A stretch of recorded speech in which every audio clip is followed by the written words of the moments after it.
Hello friend, नमस्ते। मैं आरती मौर्य आपका अपने चैनल में इंग्लिश विद आरती मौर्य में मोस्ट वेलकम करती हूँ। फ्रेंड्स, मैं आपको बताती हूँ कि टीजीटी पीजीटी इंग्लिश के लिए थोड़ा डीपली नॉलेज भी होना ज़रूरी है, क्योंकि जब किसी की बुक रिलेटेड किसी से पूछ ली जाती है तो ऐसा लगता है कि जैसे हम इनको पढ़े ही नहीं हैं।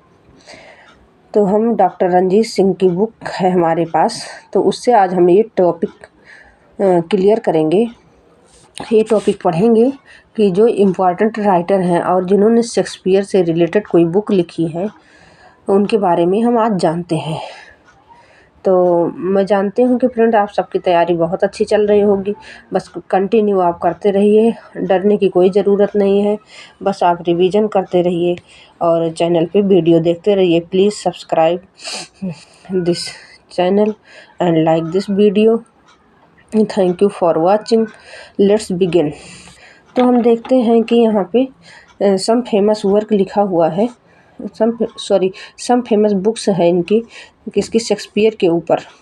तो इसमें है पहली बुक है हैमलेट एंड हिज प्रॉब्लम्स। इसको आप सभी ने बहुत बार पढ़ा होगा क्योंकि ये हमें बहुत बार बार मिलती है। ये किसकी है? टी.एस. इलियट। इनका टी.एस. इलियट का फुल नेम है थॉमस टीन इलियट। ये भी हमें याद रखना होता है क्योंकि ये कभी कभी फुल नेम्स भी पूछ लिए जाते हैं। उसके बाद है शेक्सपियर इन द क्लासरूम। इसमें हम शेक्सपियर के ऊपर तो है, शेक्सपियर तो है ही, बट इसमें क्लासरूम करके हम याद करेंगे, इसको रिलेट करके याद करेंगे। क्लासरूम किसकी है? थियोडोर की है, थियोडोर डॉइट वेल्ड। तो ये थोड़ा नाम डिफ़िकल्ट है, तो इसको हम ऐसे रिलेट करेंगे कि क्लासरूम में क्या होता है? क्लासरूम में डोर होते हैं, तो यहाँ पे DORE, थियोडोर, ऐसे रिलेट करके याद करेंगे तो हमें लॉन्ग टाइम तक ये याद रहेगा। थियोडोर जब भी आएगा शेक्सपियर इन दी क्लासरूम तो हमें थियोडोर कोई इसमें से कोई भी याद नहीं करना है, बस क्लासरूम याद रखना है। क्लासरूम में क्या होता है? डोर होता है। बस इसी से रिलेट करके हमें याद हो जाएगा। उसके बाद नेक्स्ट है 3 नंबर है शेक्सपियरियन ट्रेजिडी। ये 1904 में आई है। And Oxford lectures on poetry 1909 by AC Bradley. इनकी ये दोनों बुक्स हैं। तो ये वाली तो ज़्यादा फेमस है, ये बहुत बार बार पूछी जाती है। शेक्सपियरियन ट्रेजिडी 1904 ये इसमें आई हुई है। तो इससे हम इसको रिलेट करके, इसमें ट्रेजिडी की बात कही गई है कि शेक्सपियर की ट्रेजिडी AC ब्रिडले ने लिखी हुई है। तो हम इसमें ऐसे हम याद करेंगे कि जो ब्रिडले थे इन्होंने शेक्सपियरियन ट्रेजिडी कहाँ बैठ के लिखी थी? AC में बैठ के लिखी थी। कब लिखी थी? 1904 में लिखी थी। इसमें फ्रेंड हम थोड़ा उल्टा सीधा हिंदी इंग्लिश सब मिक्स करके याद करेंगे तो हमें ऐसे याद रह जाएगा। और ट्रेजिडी किसके साथ लिखी थी? लेक्चर्स ऑन पोएट्री के साथ ट्रेजिडी लिखी थी। तो इसको हम ऐसे याद करेंगे। उसके बाद नेक्स्ट बुक है, इसको तो आप सभी ने पढ़ा होगा, how many children had lady Macbeth. ये बहुत बार बार क्वेश्चन में आया हुआ है, प्रीवियस ईयर में भी आया हुआ है। अगर आप प्रीवियस ईयर करते रहेंगे तो उसमें भी आपको बहुत बार मिल जाएगा। तो एल्सी नाइट की है एंड ये ऐसे है, पब्लिश हुआ है 1933 में। तो इसको हम कैसे याद करेंगे? How many children had lady Macbeth. तो लेडी मैकबेथ में लेडी मैकबेथ हैं, हम वहाँ से याद कर देंगे। तो लेडी मैकबेथ, इसमें जो लेडी मैकबेथ की कहानी है तो उसमें एक नाइट की तरह इन्होंने, एक योद्धा की तरह अपने पति को उकसाती हैं कि आप राजा बन सकते हो, और उल्टे उल्टे काम उनसे कराती रहती हैं, उल्टे काम कराती रहती हैं। तो हम थोड़ा ऐसे रिलेट करके करेंगे। एलसी नाइट्स, एक शूरवीर योद्धा की तरह वो अपने पति को उकसाती रहती हैं। नाइट्स, नाइट का मतलब होता है शूरवीर।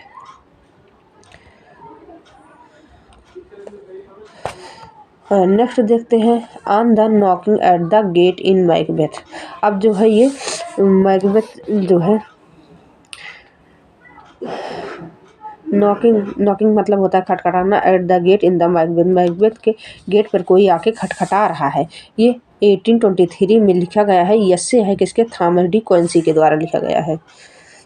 थॉमस डी क्विंसी ये तो बहुत फेमस राइटर हैं और आपने इनको पढ़ा होगा। इसको ऐसे ही याद कर लो कि गेट पे कोई खटखटा रहा है, डी क्विंसी करके आवाज़ लगा रहा है गेट को खटखटाते हुए, क्योंकि उसके बाद है 6 नंबर पे द व्हील ऑफ फायर। ये बहुत इम्पॉर्टेंट है। इसमें कई बुक होती हैं, लगभग 4-5 बुक होती हैं और फ्रेंड्स इनको बहुत ध्यान रखना होता है।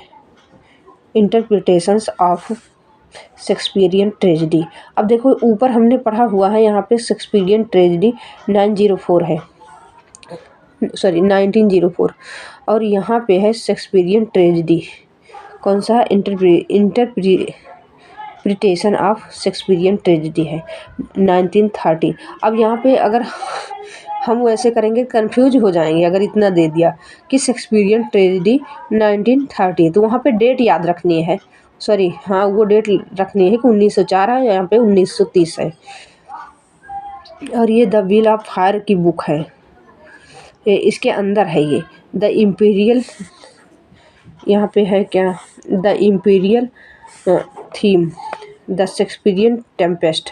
अब शेक्सपियरियन टेम्पेस्ट, इम्पीरियल थीम और द क्राउन ऑफ लाइफ 1947 में आई है। शेक्सपियर एंड टॉलस्टॉय 1934 में। अब ये सब बुक किसकी है? George Richard Wilson night, GR Wilson night बोलते हैं इनको, वैसे इनका फुल नेम है जॉर्ज रिचर्ड विल्सन नाइट। तो ये याद रखेंगे, इसको हम बार बार जब पढ़ते रहेंगे तो हमें ये लर्न हो जाएगा इजी तरीके से। नेक्स्ट देख लेते हैं the time is out of joint. तो टाइम ज्वाइन से पहले ही आउट हो गया। Study of Hamlet and the time is free. ये है the study of Macbeth by Roy Walker के साथ में, तो ये ज़्यादा इम्पॉर्टेंट नहीं है, बस ध्यान रखो। The short biography entitled some amount of the life of William Shakespeare by Nicholas Roy. ये इम्पॉर्टेंट है, ये पूछी जाती है। ये प्रीवियस ईयर में भी आप क्वेश्चन लगाओगे प्रीवियस ईयर का, तो उसमें भी पूछी गई है ये निकोलस रॉय की। उसके बाद 9 है शेक्सपियरियन कॉमेडी। ये भी बहुत पूछी जाती है। ट्रेजेडी और कॉमेडी दो ही है इनकी। शेक्सपियरियन कॉमेडी है 1938। फ्रेंड्स हमें ज़रूरी नहीं है कि हम इंग्लिश में ही कोई चीज़ याद करें। अगर आपको जैसे सूटेबल पड़ रहा है, हिंदी इंग्लिश जैसे भी रिलेट कर सकते हैं आप, ऐसे ही बोलिए। तो मुझे थोड़ा इंग्लिश में ऐसे में ये लर्न करने में थोड़ा कम रिलेट होता है, तो इसलिए हम इंग्लिश में ऐसे बोलेंगे 1938, इतना बड़ा बोलना पड़ेगा। और 1938 बस 2 वर्ड में ही कंप्लीट हो रहा है, तो इसलिए थोड़ा जैसे आपको इजी पड़े वैसे ही आप कर सकते हैं। तो देखेंगे शेक्सपियरियन कॉमेडी 1938 में, शेक्सपियरियन ट्रेजेडी 1948 में। अब ये कॉमेडी और ट्रेजेडी HB चार्ल्टन ने लिखा हुआ है। अब इनकी 3 हो गई, एक ट्रेजेडी ऊपर 2 पढ़े थे हम, एक नीचे, और सबकी डेट अगर हम नहीं याद रखेंगे तो हम कंफ्यूज हो जाएंगे, और तीनों में से एक ज़रूर आती है। तो शेक्सपियरियन कॉमेडी एक 1904 में थी, हम ऊपर पढ़े थे, और एक 1930 में थी। अब ये 1938 में है। तो ये किसकी है? HB की है, HB चार्ल्टन। HB पेंसिल होती है, उससे हम याद कर लेंगे। HB चार्ल्टन की है 1938 में, और 1938 1048।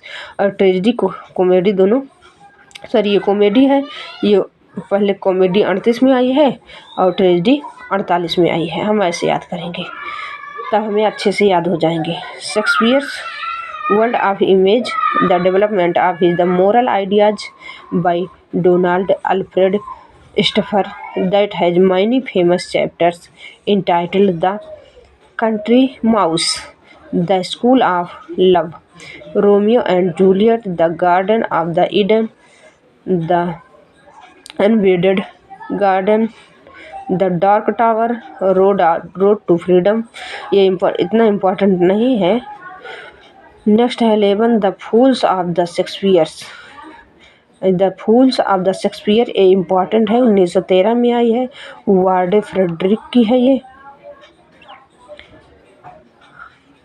नेक्स्ट है the critical yes Shakespeare's English Kings, Shakespeare's के इंग्लिश किंग, रिटन बाय किसके द्वारा लिखी गई है, वाल्टर पीटर के द्वारा। वाल्टर पीटर को आपने पढ़ा होगा, ये शायद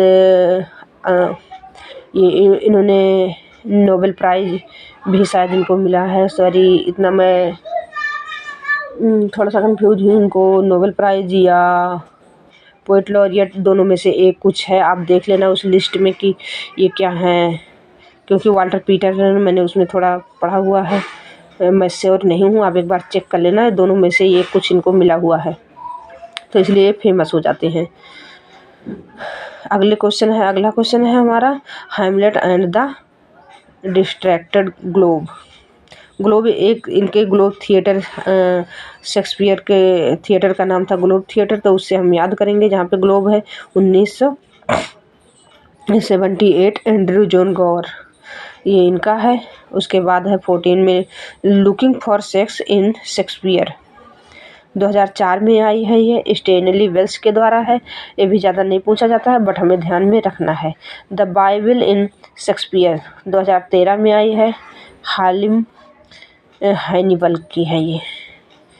the Shakespeare sex and love, ये इम्पॉर्टेंट हो जाती है क्योंकि ये 2010 में आई है, सर स्टेनली विलियम वेल्स की है, ये थोड़ा इम्पॉर्टेंट हो जाती है।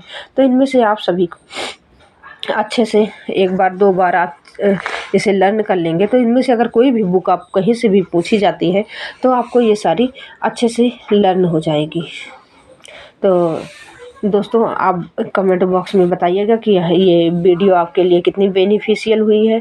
और जो भी अभी हमने चैनल को न्यू चैनल बनाया हुआ है और उसमें मैं वीडियो डालती हूँ, ऐसी video educated TGT, PGT and other teaching exam के लिए। तो अगर बेनिफिशियल हो, कोई भी गलती हो, कोई भी त्रुटि हो, तो आप हमें कमेंट बॉक्स में बता सकते हैं और सपोर्ट भी कर सकते हैं। वीडियो अगर पसंद आए तो लाइक भी कर सकते हैं। तो फ्रेंड, चलो मिलते हैं नेक्स्ट वीडियो में, तब तक के लिए thank you so much for watching this video.